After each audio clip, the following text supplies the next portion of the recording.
Good morning, good afternoon, good evening. Welcome to the SMIE Consulting Midweek Roundup. I'm your host, Marty Bennett. It's Wednesday, August 30th, 2023, and today we're coming to you live from the home office, and we're covering today three questions we've been hearing from international educators over the past 7 days. We've just returned from a 10-day trip to India last night, and boy, I tell you what, I'm a little bit beat. Had a good night's sleep, but picked up a little bit of something on the plane, as you do when you do international travel. It's inevitable. Picked up a little cold, so a little head cold today, but hopefully we'll get through this without too many issues. Thanks all for being a part of the conversation today. Really happy to be joining you today to talk about these three questions as we do each week.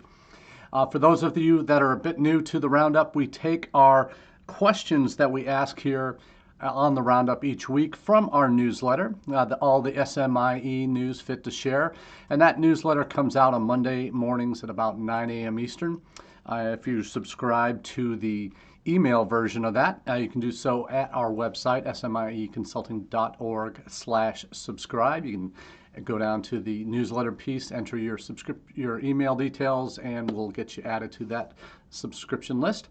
Alternately, if you prefer to get your international ed news via LinkedIn, we have a version of that goes out a little bit earlier at about 8:30 every Monday morning, and that has over 1,200 subscribers, on our way to 1,300 subscribers on that newsletter version, and then another 100 or so on the email version. So thanks so much for making our SMIE newsletter part of your weekly international edification.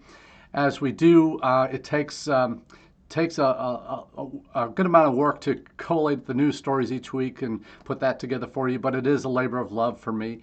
Had a chance to chat with some folks in India last week about the newsletter and about the Roundup, and they were thanking me for that, and I said, hey, it's my service to my field. I've been in the business now 30 years in international education. It's something I really enjoy, sharing my insights, kind of hot takes on Monday in the newsletter, and then the lives here on Wednesday afternoons. I know most people don't watch the lives, and that's fine. We're all busy, very busy people, and all around the world, so you can't always be up at 1 p.m. Eastern time to catch these lives. But we thank you for subscribing, listening to the podcast, and just making it a regular part of your weekly journey through our shared field of international education. So let's get to our first question. First question of the day is, what happens when students cut corners? And I tell you what, this is one of those things that we talk about all the time in reference to students from certain countries that get themselves into issues during their either their admissions process, the visa process, and there's a lot of different hurdles that they have to clear with their financial documents, their academic documents, to actually go to convince a university to admit them to get an I-20, then convince a U.S. consular officer to give them a visa and allow them to enter the country. But that's not the last step in getting that visa. They actually have to make it through Customs and Border Patrol. And for many of us in the field, we kind of have a love-hate relationship, mostly hate, with our Customs and Border Patrol people. On the SCVP side as well, we have our whole Department of Homeland Security. We all have our challenges working with them because of the backlogs and short staffing situations they encounter that delay recertification requests and RFEs that pour in that don't seem to make a whole lot of sense for that. And then we have different branches of Homeland Security dealing with our inbound students, with the Customs and Border Patrol. And this is where we really, there's a lot of unknowns. We don't know the individual circumstances of every student that gets turned away at the border or gets denied entry or gets sent back home. But we had this case a couple weeks ago. The news started breaking, and then certainly last week while it was in India, this was the focus of a lot of coffee break conversations about what's happening with these 21 students. How did they get to that point where they entered the U.S. and then were turned away before they could enter? So this is what the story's about. So the Pi News did a piece on this. There are a lot of local Indian sites that had stories about this last week. And what I found very interesting before leaving, and I was right just as I was leaving for this trip, we started seeing a number of our agents in the field in India start picking up on this story and then posting particularly on LinkedIn and sharing reminders. This is the cautionary tales for their current advisees not to cut corners. And that's what the question is really about: what happens when students cut corners? This is what happened with these Indian students that decided it was more important for them to make plans to, once they got into the country, for illegal work, for other various things that was found out upon investigation when these students were taken to secondary. They were asked in there, apparently, from the reports I'm hearing from agents on the ground, that's Indian agents who might have known the agencies that these students went through to go to the U.S., that they went into secondary review after they could not adequately explain where their funding was coming from. Then, per the regulations that now allow Customs and Border Patrol officials to review social media messaging apps, take devices and review the data that's on there to see if there's anything that suggests that their purpose is not what they say it is. And enough evidence was found that on their devices to show that they were not really serious students in the end. That in the end, the bank statements, though we don't have the exact evidence for every 21 of these students that were returned home. We don't know all the details, but several folks have conjectured that they had information in WhatsApp messages that indicated that they wanted to work, work illegally, and people were setting them up with jobs. So there was that going on. So there wasn't funding, as many students do. It's a kind of a rite of passage for students going from India to the U.S., but other countries as well. That money is put into a central account to allow a bank statement to be produced for a period of time to meet the requirements of individual institutions in terms of how long the money has to be in there. Sometimes that's not even a requirement, just has to show the bank statement with the money on account. And then that's what is needed to issue the I-20. And then when the I-20 is issued, the money kind of disappears back to the original sources of who donated the money so the bank statement could be given. So that happens, and that's likely what happened in this case as well.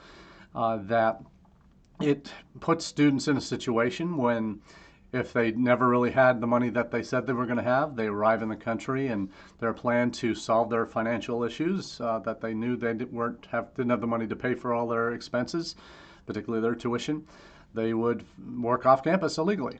And that's something in the U.S. It is fairly, it's unique to the U.S. Out of the major destinations.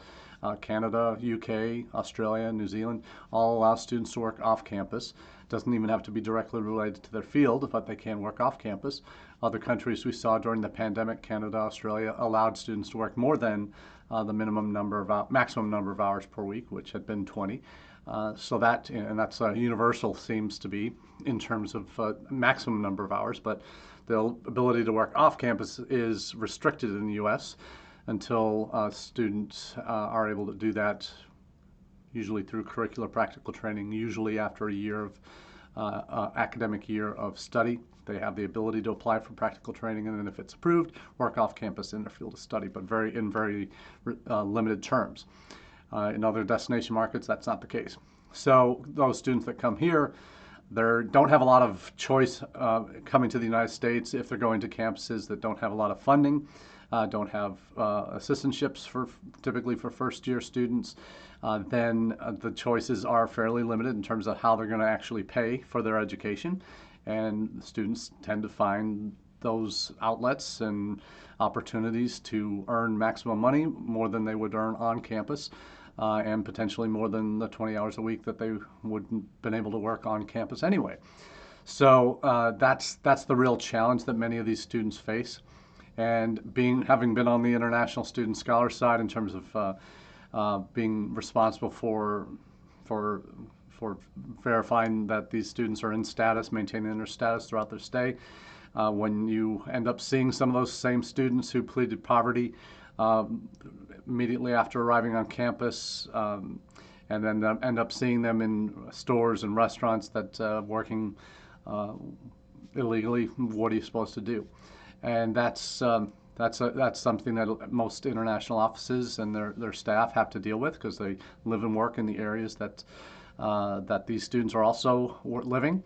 So it's a real challenge. So cutting these corners, particularly on the financial side, everybody knows students want to minimize the amount that they have to spend to get their education. That's natural and that's perfectly allowable, but you still have to have the money you say you have in order to be able to get your I-20 initially, convince a consular officer that you're worthy of that, and then also the Customs and Border Patrol person. So there's 3 real steps related to financials that students have to overcome to get into the United States and be able to start attending college. And are those steps always going to catch everybody who might be trying to cut corners? No, it's not. And the students that were caught didn't do a good enough job, apparently, of convincing the consular Border Patrol officer, or not consular, Customs and Border Patrol officer, that their funding was legitimate. And when there is doubt, there is doubt. And then when the secondary assessment was done in that windowless room, this is where the truth comes out. And when their devices were analyzed and found to be inaccurate, or having messaging that reflected that their intent was not to become students, that their intent was really to work illegally, and that is not allowed. When that's found out, they were sent home.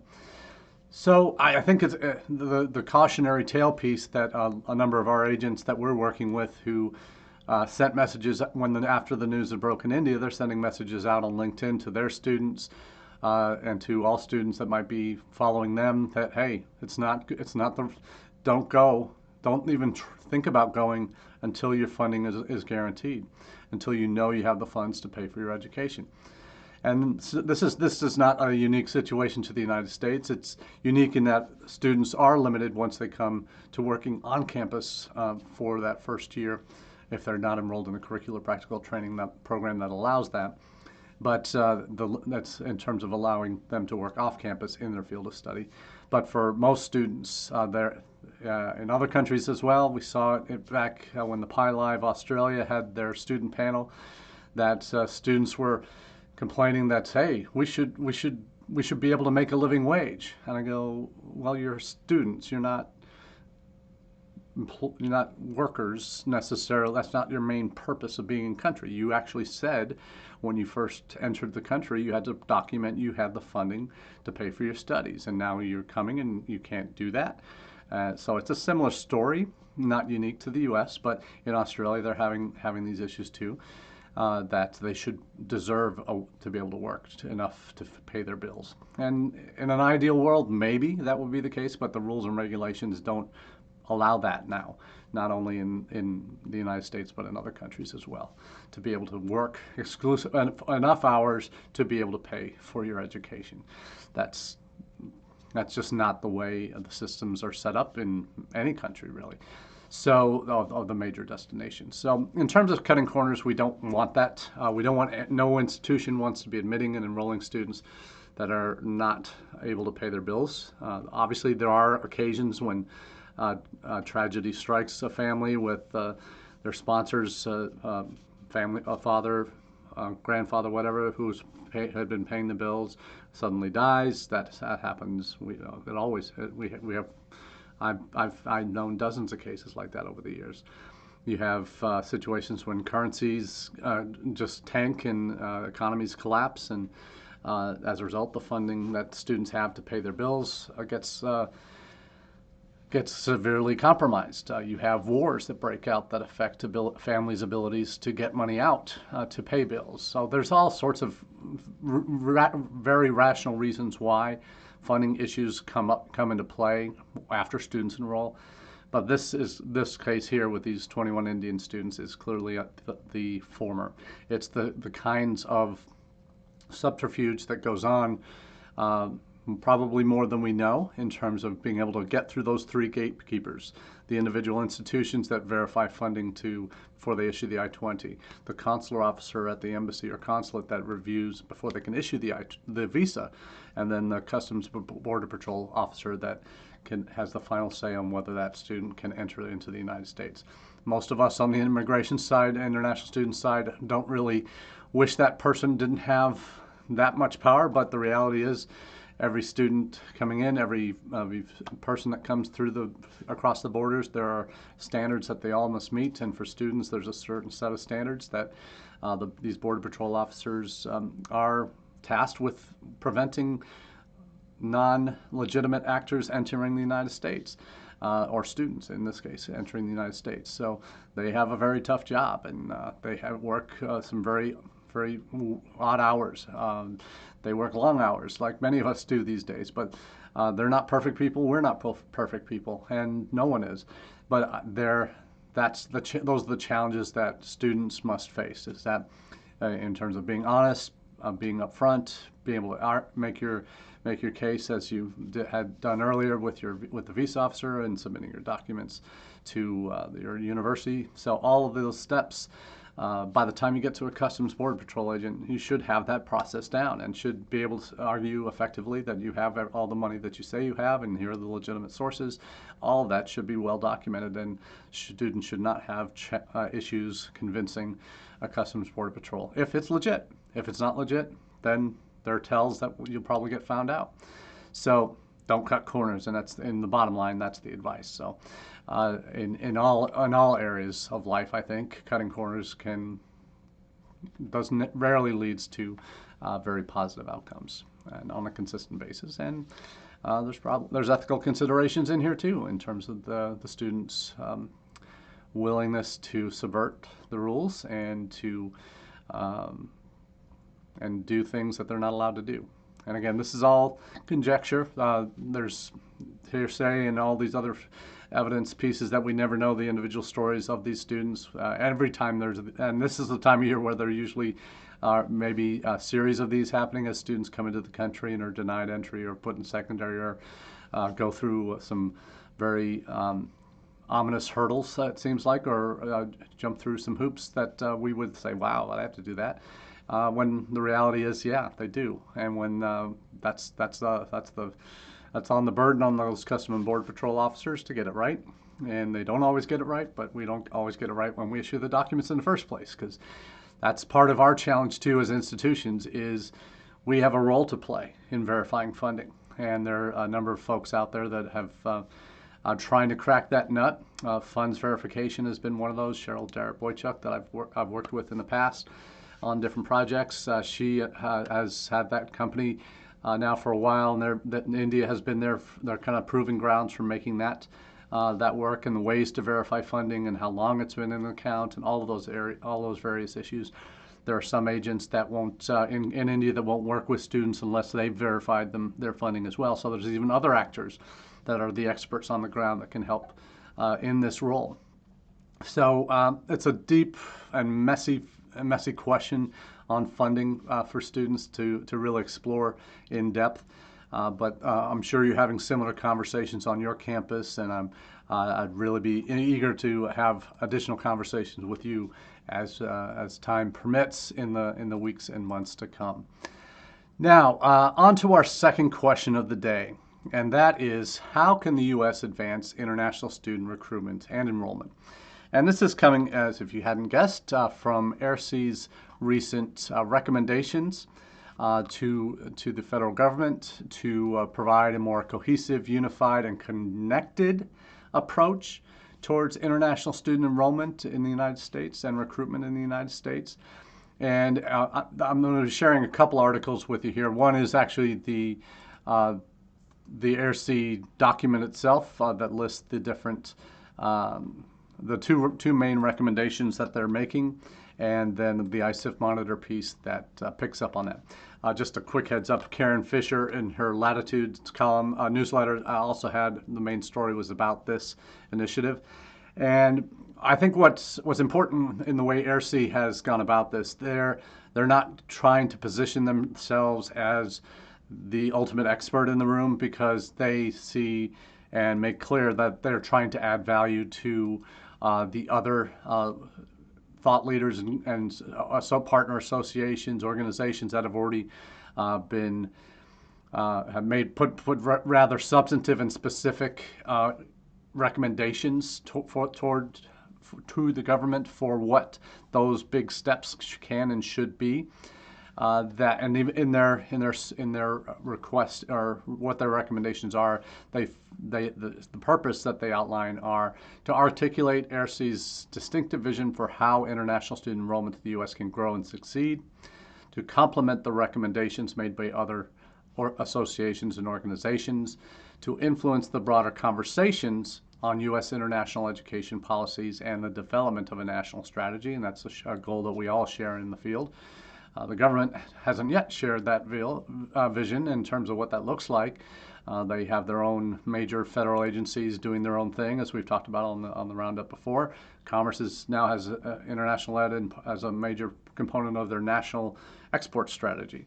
You have Department of State that is doing what they can to increase awareness of and appointment slots for visas in certain key markets. You have Department of Homeland Security trying to present a more streamlined process for international students to navigate when they enter the United States and then while they're in the United States.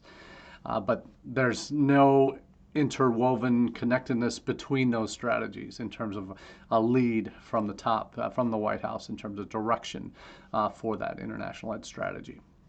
So this is really something that I'm certainly supportive of AIRC in their attempts to put these recommendations forward and to influence the broader conversation again on U.S. international ed policies. And the final purpose of these recommendations be a primary resource for AIRC's advocacy for expanding U.S. international student enrollment. So in terms of what their recommendations are, the preamble is kind of laying the foundation of where AIRC fits in the scheme of landscape of international education associations and thought leadership and all of that. In terms of their as the membership association, that is a standards development organization, SDO, in the United States. They put forth two recommendations for advancing international student recruitment and enrollment in the United States to help make the U.S. the undisputed premier destination for international students. And part of this is it's in response to what we talk about almost weekly on the Roundup, is the need for perspective, a global perspective on international education. Because we know we are not the only ones out there doing what we're doing. And we have other countries that are much more nimble in terms of how they approach international education, that have educational policies, immigration policies that reflect a national strategy and reflect a willingness to simplify processes and to allow for dual intent. We see, so we'll touch on that in our third question on the day as when we get to Australia. But we've seen what a benefit Canada has received in terms of enrolling international students, talking some outrageous numbers for that country in the next year. So there's so much going on here, and what most of us on the ground, if we're newer to our institutions and we are newer to the field, we probably don't have that kind of a global perspective on how competitive it really is for institutions that are trying to recruit students from overseas, that we're not just competing against our competitor institutions domestically here in the United States, we're competing against universities in dozens of other countries that might be going after the same students we are. And it's not just the UK, Canada, Australia anymore. It's China, it's France, it's Germany that are also eagerly going after the same students we're looking at. So having that perspective, and I think AIRC's approach here in their recommendations, and we'll go through those. Recommendation number 1, promote the many and diverse U.S. educational entry points to expand access to international student mobility. And we always hear, when we hear about international education, we always think of post-secondary education, right? So the reality is international students come into the United States at all levels, from kindergarten through K through 12 schools, secondaries, public and private secondary schools, community colleges, English language programs, as well as undergraduate and graduate institutions. So it's also, it goes a little bit a step further than I've seen it taken before. We also see short-term exchange programs, volunteer programs, work and cultural programs, online learning, looking at au pairs and other visa categories that that bring people to the United States that may have an interest in studying at some point. So, but there are a range of options that are out there, but there's little connectivity between the two in terms of changing of status, and the processes can be very cumbersome for those that want to transition from one to another and see the real value. And these recommendations here are meant to spark conversation, frankly, amongst all of us in the field. They really are attempting to paint the picture much more broadly than we have ever done before as a nation, in terms of allowing the world to come to us for a variety of reasons, at a variety of levels and entry points, and that can, connecting the dots, allow them to connect the dots and make those transitions a much smoother process that want to come in for more of a longer educational journey than what they initially intended. So the action points that they recommend under this first recommendation: identify and promote model practices that demonstrate the benefits of a wide variety of educational entry points. Train those who advise and counsel students abroad about the diversity of educational entry points. Promote multiple entry points to students, their families, and stakeholders so that they are aware of the robust educational choices students have. So this is also on us and the folks that we work with abroad to get the word out. Increase the attractiveness of student educational entry points by providing evidence on how the opportunities are an excellent value. And there's some of that out there for some of us, like on the university side, the economic value and all of that. But there's a lot more to it, of course. Advocate for improving the processing of student and exchange visitor visas to make entry to and transition between educational opportunities as seamless as possible. And all of us, I think, would like to see that. The transitions from visas categories to one to another. Other than the exchange visitors that come and have a 2-year home residency requirement that requires them to go back home, that's something that we really can't change. That's a legal requirement of some parts of the J visa. Not everybody has that on a J visa. And finally, to promote and conduct training on enrollment management standards and best practices that support the features of international student mobility. So that's, again, a broader one affecting all of us in the industry. But there are some pieces in here that are government focused. There are pieces here that are stakeholder focused overseas. Many of these focuses are on us as institutions and international education providers. The second recommendation is to facilitate connections between entry points to support international student mobility. So recommendations here are really looking at the English language to university or community college role, to linking entry points. Those are the common ones we hear about, from high school to college level. Those are the ones that can, well, as they say, instead of entry points that are well integrated horizontally and vertically so that students can easily map out their educational paths, currently students often encounter institutional and programmatic silos without clear road signs between them. So that's kind of the present situation, is kind of siloed and not very clear. And the ideal would be to have integrated horizontally and vertically entry points throughout the educational system for students from overseas. So the recommended actions for this recommendation: highlight models of articulation that links entry points into educational pathways, I don't like the word pathways, no one really does, but it has so many different meanings in our business, to serve as examples for institutions and students to emulate, advocate for policies and financial practices that support international students' access to funding to support their international education avenues, and support greater portability of international students' educational credentials and transfer opportunities by adopting the principles that UNESCO recently put out called a Convention on the Recognition of Qualifications Concerning Higher Education in the European Region. So a couple other things in there: articulation databases and assessment practices, assessment of life skill equivalencies, non-standardized aptitude tests, scorecards, blah, blah, blah. So a lot of different things there, but that we could go into. But the reality is here, these recommendations that is that for the U.S. as a whole, government obviously needs to be a main driver in this, that these many entry points for people looking to come here for education of some kind that aren't actively promoted. We hear higher ed promoted, but we don't necessarily hear, and it's mostly university education, we don't necessarily hear all the ancillary pieces that can involve educational options at some point during their individual's journey. So these recommendations are fairly deep and involve not just the higher ed sphere. It involves English USA, Association of Boarding Schools, TABS, and other associations that really are the main stakeholders domestically in bringing students from abroad to the U.S. So I'm really happy to see this.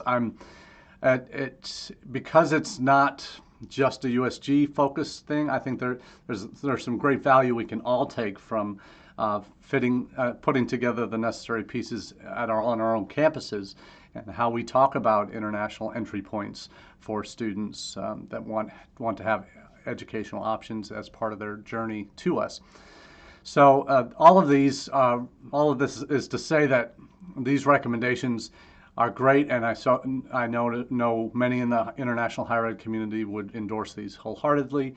There's not a lot of the recommendations. There are not a lot of real action points that to specific folks on the government side, which I think we need to use as a kind of starting point for those conversations. What does that look like to allow smoother transitions in between visa categories, to promote these more broadly, to show that the U.S. is a more welcoming destination and should be continue to be the premier destination. We're seeing our competition gain on us across the board in a lot of cases.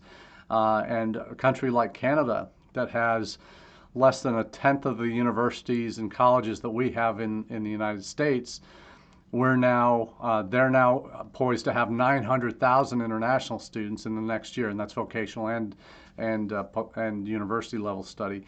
So we're basically getting back up to 1 million students now in our database. So they're gaining fast, but with 1/10 of the volume of institutions than we have. They're having a lot of problems up there. They're talking about a cap, which is part of the next question that we'll cover. But competition is getting more fierce for these same students, and until we recognize that, not just on our own campuses and how we develop our own strategies for international student recruitment, but how we advocate to the government that, hey, it's a competitive playing field out there and we're not keeping up. That this gets to our third question: how quickly can visa policy be changed? We have been talking about immigration reform in this country since the 80s. There's been so little done, constructive things done to allow for real change to happen, and it gets caught up in politics every single time. Presidents on both sides of the aisle have had ambitious immigration reform plans over the last 2 decades, 3 decades even, but so little has actually gotten done. I mean, think it's back since 1988 or so, 86, 88, the Immigration Reform Act was passed, and that was the last substantive change. That we had the DREAM Act that was passed by Congress, and then that's been debated, and those dreamers are still in limbo. That hasn't been really identified. So we're in a position here in the United States where we don't have there's not a collective wisdom, collective energy, and again, lacking a national policy on immigration, as other countries have in Australia, in the UK, to a lesser extent in Canada. They say they don't have one, but they have policies that certainly allow for international education to develop a policy for the country. But we're seeing other destinations, and we're going to talk about Australia and Canada here in our two main examples that we're going to cover here. We've talked in the past few months about what's happening in the UK. They had a new government that started that had come in and after Boris Johnson left, and then there was an interim PM. But now, when the Rishi Sunak government took office, they put forth a very, in lack of a better phrase, anti-international education agenda that sought to restrict international students coming to the UK. They succeeded in passing with a concern over net migration numbers reaching record levels and the number of dependents that were coming with students, particularly for one-year master's programs, and then they were counting in the net migration numbers, and that it has impacts on services that the country offers, all of that.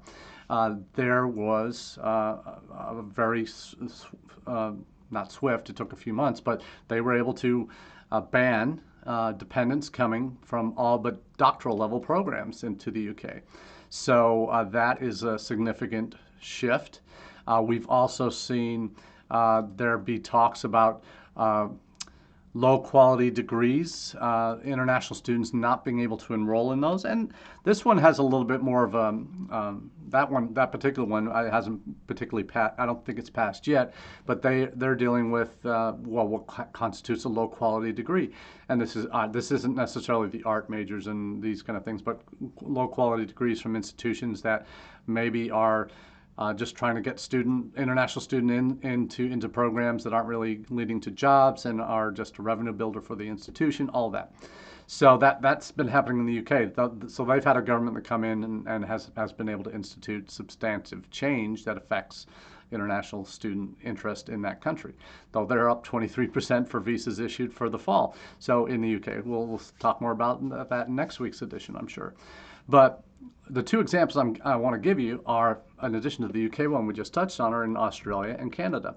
Australia is proposing two different significant changes to visa policy that I'm just amazed at how quickly it's being done. But it's being done in a country that values international education at all levels. It's government policy. There is a national strategy, all of that. And first of one is banning concurrent enrollment in a crackdown on dodgy providers. So this is a loophole that had existed that allows international students to switch to cheaper providers shortly after arriving in the country in a crackdown on these dodgy providers. That ministers have warned, and it's from a Pi News article, that they may begin banning high-risk institutions from recruiting overseas. So that's interesting. That the amount of money students need to be eligible for visas is set to increase, which may push out some of these dodgy providers anyway. So that is this growing concern that unscrupulous educational providers are misusing the policy that had existed that allowed students to switch.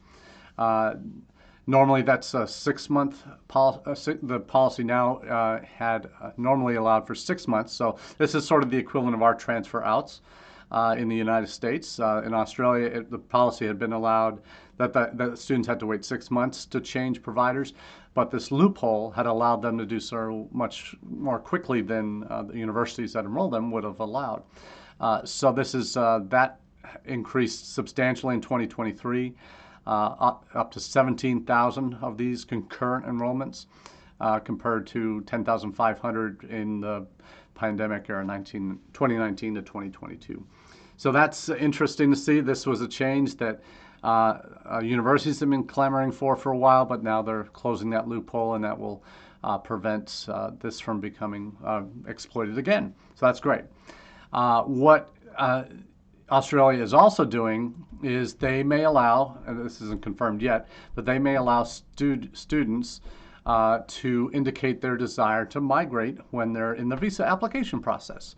The reality of the situation. The reality of the situation is that many, particularly coming from Australia for vocational studies, were generally called two-step migrants.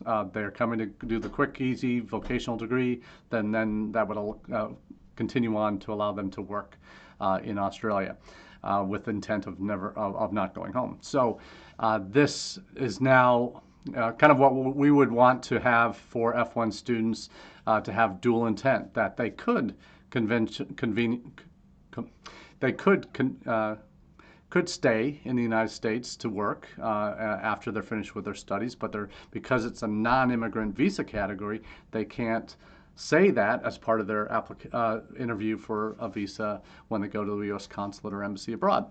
So this is something that international students going to Australia, if this passes, would be able to declare that they want to be two-step migrants. So very interesting, and I know I'm going way over today, and I guess I just had so much to say after this trip and these this conversation on all three of these topics today are fairly meaty.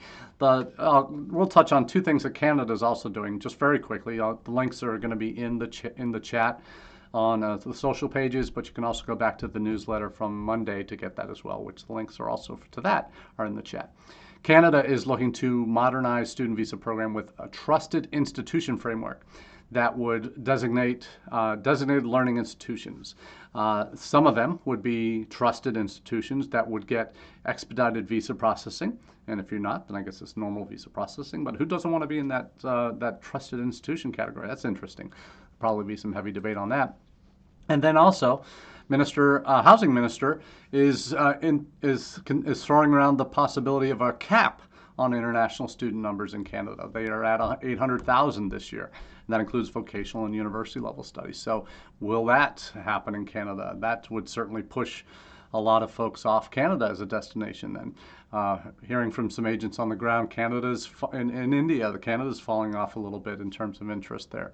So there's a lot of movement, obviously, that happens in international ed every year, with students coming and going. This is the time of year when all that's happening. But and good luck to all of you who have just recently welcomed or about to hundreds of thousands of international students on your campuses. All the best to you in this most exciting time of year.